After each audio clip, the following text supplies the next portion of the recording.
Good morning, everyone. It's a lovely day today. Spring's in the air at last. The sun's shining. And I'm going to do a little talk now called The Poetry of Life. So, what do we consider our lives to be with all its ups and downs, sparkles of wonder, and times of sorrow and of pain?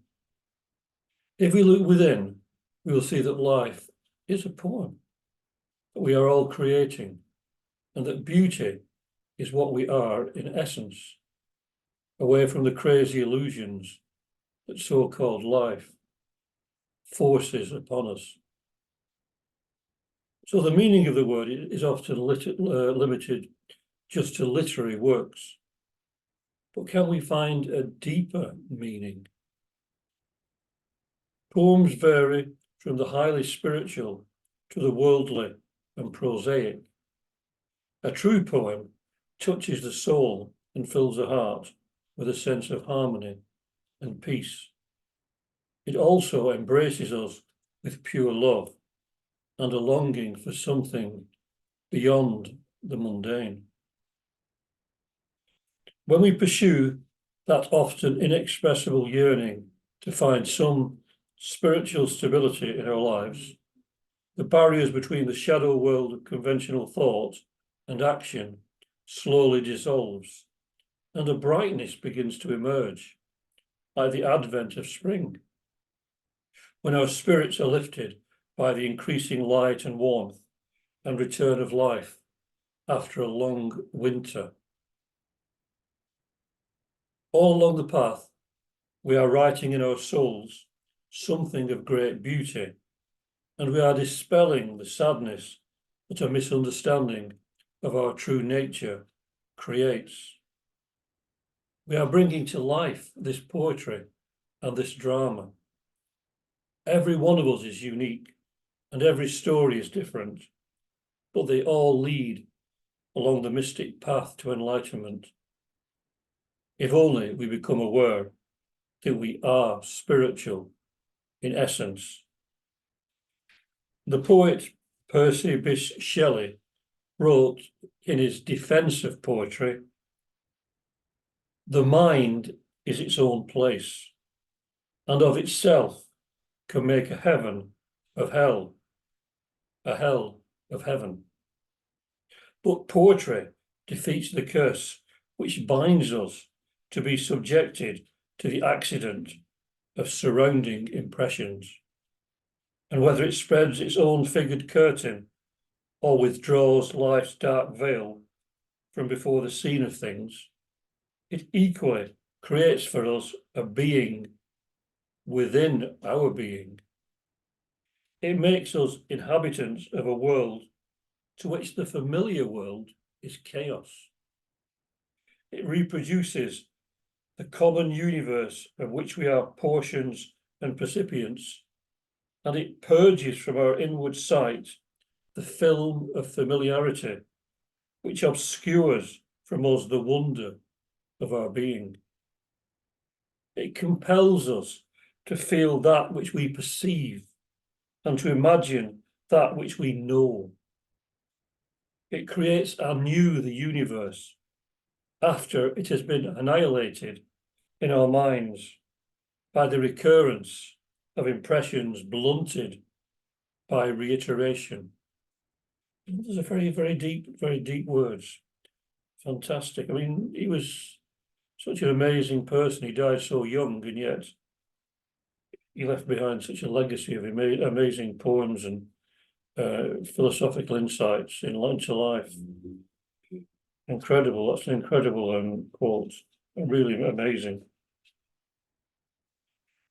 So no matter where we are on the path, no matter how dark life becomes, there is always beauty hidden somewhere. When evening falls and all mellows into a serene stillness, and the setting sun casts amber light over the earth, we can sense that beyond the cacophony, there is something eternally silent and magical that nothing in our material form can touch. There is that something we can love that takes our soul into realms of increasing wonder and enchantment. It's as if we have awoken from a long sleep and are seeing the world anew, as Shelley says. The poetry of life is becoming clearer. We look at our fellow human beings as they argue and fight over trivialities. Yet behind the facade, there is another world where we all dwell in peace and harmony. We only have to let the illusions dissolve to find ourselves in this place of sanctuary. It is the reality we all seek and where our true home lies. The life we live now is only a temporary stopping place on the road to this enlightenment. Every day there are lessons to be learned, and in every moment there is the potentiality to see through the veil to the lyrical beauty of the human condition, which is often lost in the chaos of the emotional drama of life. The fact that the majority of people accept as normal certain things that hamper the development of the spiritual nature is a result of the complete lack of education in that direction. Also, they are led to believe that anything to do with the occult is either nonsense or connected to evil practices, when the occult is just the science of the unknown, the hidden. When we begin to sense harmony growing within us, despite what is happening around and within us, we'll begin to discern the poetry of life, the whisperings of the higher self. As time goes on, the voice will grow stronger, but always gentle and melodic amidst the noise of our day-to-day lives. It will speak of things that we cannot comprehend at the moment, but which will eventually become second nature to us. It is what we think of as the voice of the silence. A book called The Light on the Path by Mabel Collins tells us, and in the deep silence, the mysterious event will occur, which will prove that the way has been found. Call it by what name you will. It is a voice that speaks where there is none to speak. It is a messenger that comes, a messenger without form or substance. Or it is the flower of the soul that has opened. It cannot be described by any metaphor, but it can be felt after, looked for, and desired, even amid the raging of the storm. The silence may last a moment of time, or it may last 1,000 years, but it will end. Yet you will carry its strength with you. You know, when I was much younger, I had a dream in which I was surrounded by golden light, and on a lectern that was floating in this golden light was a scroll that I unravelled and read the words.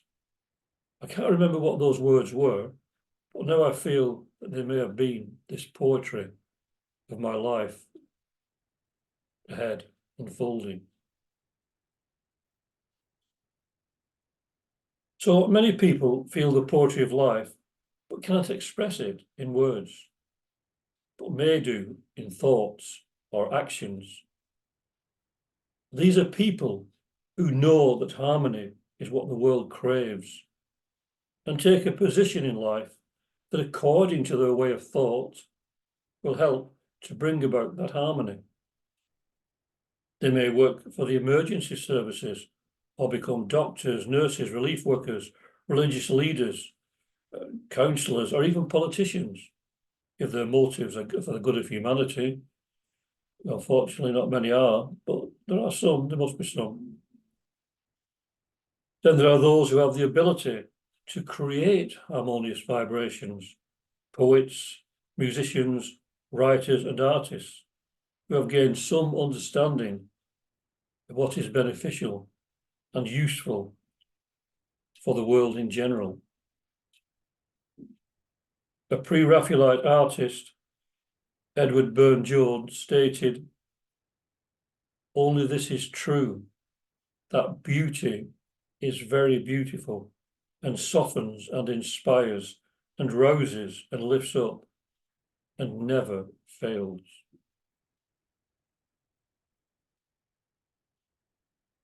And this, of course, refers to that kind of beauty that inspires the mind towards a higher level of being, illuminated by the divinity within. If life is poetry, it is also a work of art. H.P. Blavatsky, in an article entitled 1888, wrote, "Thoreau pointed out that there are artists in life, persons who can change the colour of a day and make it beautiful for those with whom they come into contact. We claim that there are adepts, masters in life, who make it divine, as in all other arts. Is it not the greatest art of all, this which affects the very atmosphere in which we live?" Again, a very profound quote. On the surface, life seems very fragile.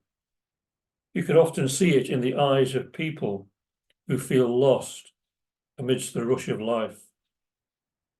As people grow older, they fear the limitations of old age and the approach of death. Theosophy and many other spiritual teachings tell us that there is really no such thing as death, as a finality, but only the passing on to other planes of existence. This earth is the place where our sufferings may be at their most intense. We have increasing relief from our pains as we progress onwards. Of course, the real part of us never suffers, but only watches in a state of serenity and gathers the experiences that will hopefully help us to begin to awaken to our true self, which is the self of all beings. If we try to develop that vision that sees the poetry and beauty in all things, the beauty that touches the soul and aids us towards the awakening mentioned, then we are beginning to see the world as it is, and not as we are made to see it. The media loves to dwell on all the negative events that are going on at the time, and admittedly, there are many, and it is important that we are aware of them, but there are no positive alternatives or solutions given, usually. This is because the media is there just to report and not to come up with palliatives. So unfortunately, we are bombarded with depressing images, and many religions talk about the end times without an awareness of the cyclic nature of all things. The end times may just be a period of transformation, beginning times, if you like. Pessimism is very much rife in modern society. You just have to listen to an average conversation to hear people complain about just about everything. Most people are not really happy with their lot in life. They're not able to make the best of where they are, but wish they were somewhere else in better conditions. This may be a good thing in many respects, as to aspire to escape the confines of their present condition, physically or mentally, is laudable in general. However, merely to complain without taking any action is counterproductive.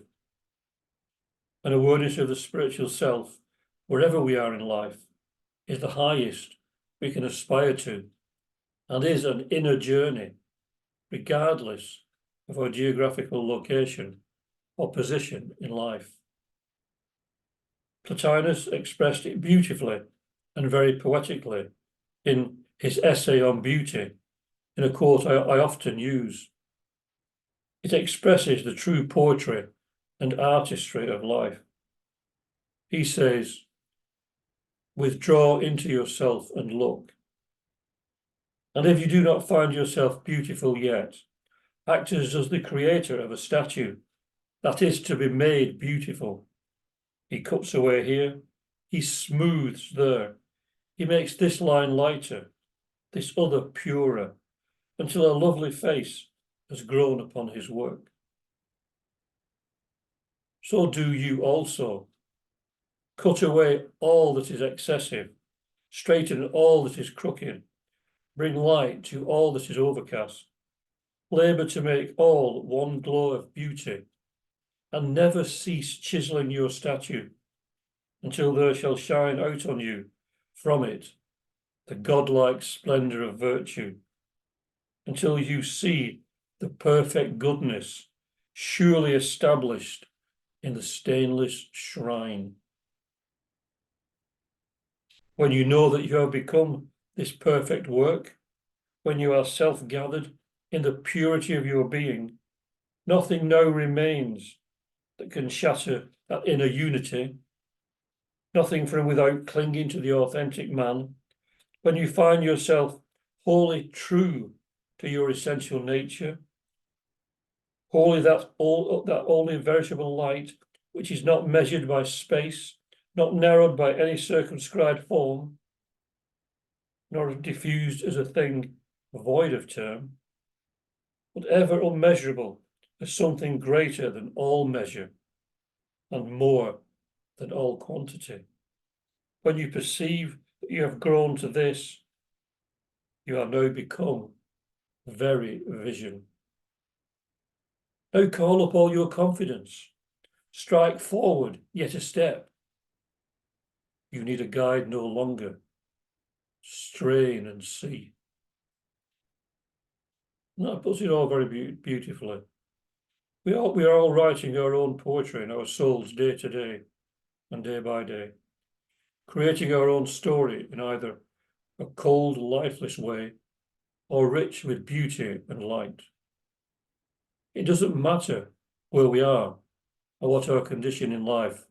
We can lift ourselves above it all and rest in the sanctuary of our higher self.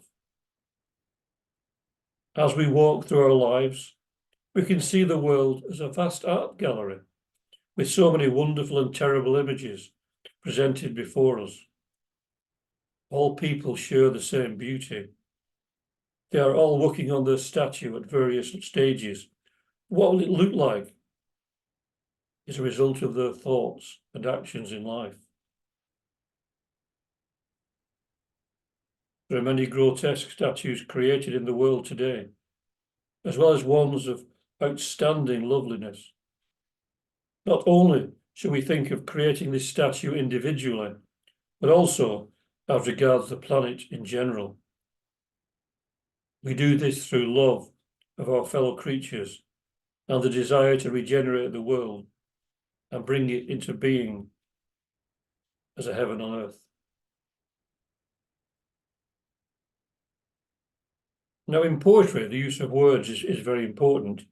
They must evoke a sense of harmony, whether the poem rhymes or not. The same is true of painting or music. Obviously, different kinds of poetry, art, or music will have a different effect on the reader, viewer, or listener, depending upon the motive of the creator.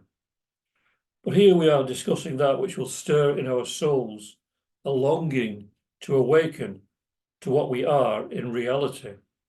In Theosophy, we talk of that inexpressible yearning of the inner man to go out towards the infinite.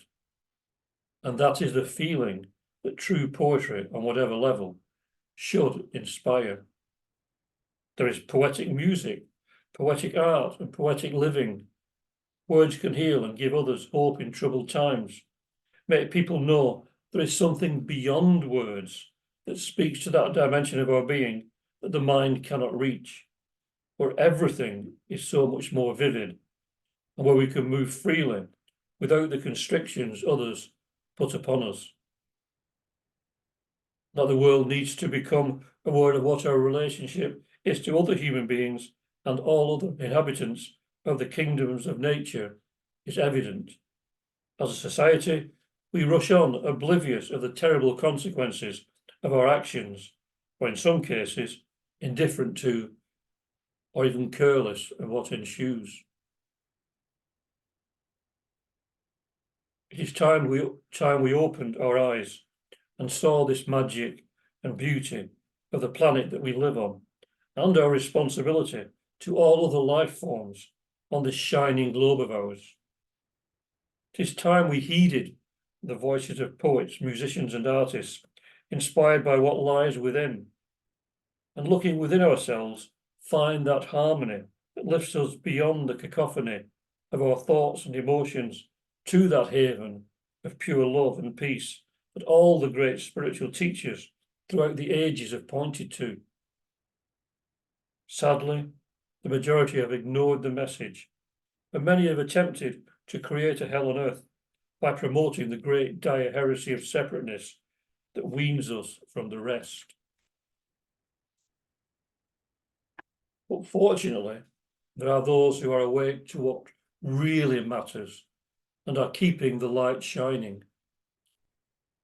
They are those who have recognized and woven into their lives the poetry that brings about the alchemy that transforms the leaden thought of materialism into the pure gold of spiritual awareness. We need an enlightened vision of the world to be able to bring about a golden age of light and love. The Theosophical Master K.H. said that the true seer is always a poet, meaning, of course, that they had this vision just mentioned and saw the world in a much different way in which we have been educated to see it. They have risen above the dark, mephitic clouds and bathed in the light of the mystical sun. They have fled the shadow world and found that behind the masks we wear, there is only love, a never-ending smile. All the sadness, sorrow, and pain is just a dream that passes in time. Yet we still create the storm clouds that unleash the destructive forces that blind us to what we are when the illusion has ended and the tempest has abated. Then there is calmness, and the ocean becomes still. In the night, the moon casts a perfect reflection in the waters, and our souls open to the beauty and the light. Then we feel the poetry. We know that everything is working towards the good, the true, and the beautiful. The lotus of the heart opens its petals to drink of the sunlight, and all becomes clear again. No more the angry voice, no more auguries of war, no more human against human, no more exploitation of nature and our fellow creatures. All has become as it is, as it always was before time cast its magical spell over us all. A few are awakening, more and more as time moves on. Eyes are opening, and the light is filtering in to reveal more and more of the paradisical world, which is always around and within us. Can we feel optimism despite what goes on in the world today? Must we be depressed by threats of war and worldwide destruction? There is that dimension to our being, untouched by all this seeming chaos. When we find this mellifluence within, we attune ourselves to the music of the spheres. We become aware of the sound that permeates the universe and harmonizes everything that it manifests in, unless we form around us an aura of restriction. So let all of those who wish to bring about positive changes on this planet Earth realize that there are infinite possibilities inherent in each one of us as children of the light and denizens of eternity. As Lu Ji, the Chinese philosopher and writer, says, the function of literature is to express the nature of nature It can't be barred as it travels space and bolts across 100 million years. Gazing to the fore, I leave models for people to come. Looking aft, I learn from my ancestors. It can save teetering governments and weak harmonies. It gives voice to the dying wind of human virtue. No matter how far, this road will take you there. It will express the subtlest point. It waters the heart like clouds and rain, and shifts form like a changeable spirit. Inscribed on metal and stone, it spreads virtue, flowing with pipes and strings. Each day, the poem is new. So let us then not underestimate the power of the Spirit to bring about changes and affect the very atmosphere that surrounds us. It is such positivity that is needed to stop seeing life as a meaningless burden and begin to discern the eternal path that leads to the heart of the universe. This is the wonderful poetry that we write in our souls, individually and collectively. So thank you very much for listening. Once again, I say Om Shanti, Shanti, Shanti, peace, peace, peace, peace on earth, goodwill to all beings, and Namaste to each one of you. Until we meet again.